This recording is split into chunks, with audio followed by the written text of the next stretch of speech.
3, 2, 1. Once known as the final frontier, space could now become a tourist destination for the rich and famous. Copy, 1 Alpha. Endeavour launches once again. So who are the key players in this new space race?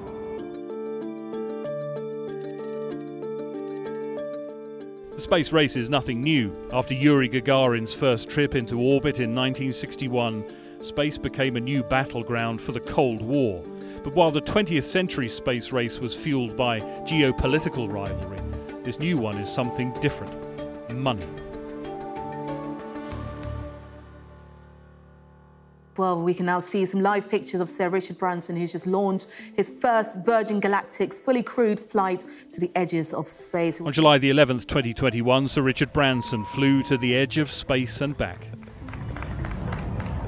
I was once a child with a dream, looking up to the stars. Now I'm an adult in a spaceship. Virgin Galactic completed its first flight to space, or technically an altitude of about 53 miles. But whether it is space proper or the fringes of space, the VSS Unity launch was a big success. 30 seconds, Mach 2. But it was also a victory for Branson over his closest space race rival, Jeff Bezos. Amazon owner Jeffrey Bezos actually announced his plans to go to space first, before being beaten to it by Branson. And here the astronauts come. But on the 20th of July 2021, he blasted off on Blue Origin's suborbital New Shepard rocket and went to the edge of space himself. Bezos picked the date because it was the anniversary of Neil Armstrong and Buzz Aldrin first stepping on the moon. But it isn't just Bezos' famous love of space that motivated him to go. Blue Origin are also entering the space tourism business in the future.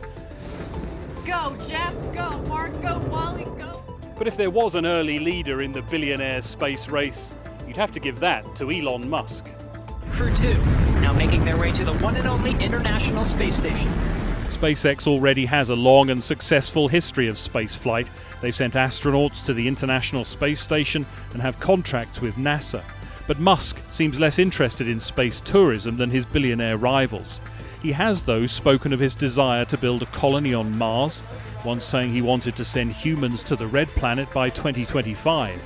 But Musk isn't completely out of the space tourism game, with rumours he's one of the 600 who've booked a seat to space with Virgin Galactic. Branson says space tourism will open space to humankind and change the world for good. If, of course, you have a spare $250,000 you're happy to part with. And Bezos, like Musk, has dreams of building colonies for trillions of people in space. Now is the sudden possibility of everyday people going into space. At the moment it's very rich everyday people, but I think that will translate to more and more of us in the future. Grand plans, but some critics have pointed out that the Earth these billionaires are so keen on leaving has plenty more pressing problems to sort out. So for some people it's hard to see this billionaire space race as being anything other than an ego-driven competition between very rich men, but it should at least be fun to watch.